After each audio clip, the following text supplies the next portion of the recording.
नाज़रीन, काजी अहमद में करबला के मैदान में शहीद थियल इमाम हुसैन अलैहिस्सलाम ऐं संदसि साथियुनि जी याद में मातम हुसैन करे भेटा पेश कई पे वञे। उन हवाले सां ॾिसूं था ज़ुल्फ़कार अली टामरी जी हीअ रिपोर्ट।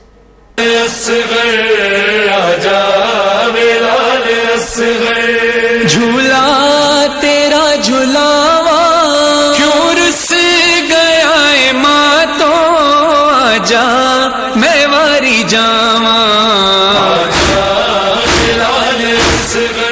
सॼी दुनिया वांगुरु काज़ियन में करबला जे मैदान में शहीद थियल इमाम हुसैन अलैहिस्सलाम ऐं संदन औलाद जे गम में मातम हुसैन करे भेटा पेश कई पई वञे।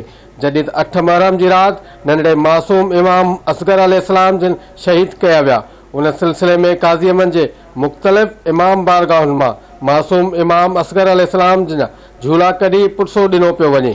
ही झूलो शहज़ादे अली असगर जो आहे।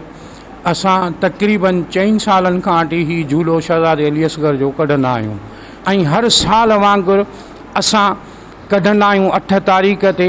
ही उहो शहंशाह आहे जो जंहिंखे पट ते न सुम्हारियो वेंदो, छो जो माना एतिरो इमाम हुसैन खे हूंदो हो त ही जे अगरि पट ते सुम्हारियूं ऐं छड़ियूं हणे त मता पाणी निकिरी पए करबला जे ज़मीन।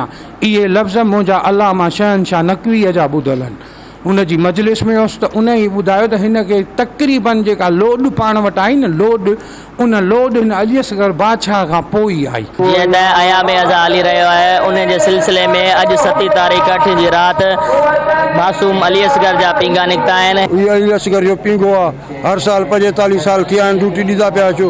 माण्हू पासो पासे वेंदा आहिनि, औलाद जे लाइ, के बीमारी जे लाइ, के शादियुनि जे लाइ, पोइ हिसाब सां उन्हनि जो बासू पूरी थींदा आहिनि। साल जीअं हिन साल बि काज़ी अहमद में मौला हुसैन सलाम जी आज़ादारी बाक़ाइदा अक़ीदत ऐं एतिराम सां मल्हाई पंहिंजे। अॼु 8 मुहर्रम जी राति आहे जेका मासूम अली असगर जे झूले जी मुनासिबत सां अक़ीदत एतिराम सां काज़ी अहमद में मल्हाई पंहिंजे। कैमरामैन साजिद तामिर सां गॾु ज़ुल्फ़कार अली टामरी, धरती टीवी न्यूज़, काज़ी अहमद।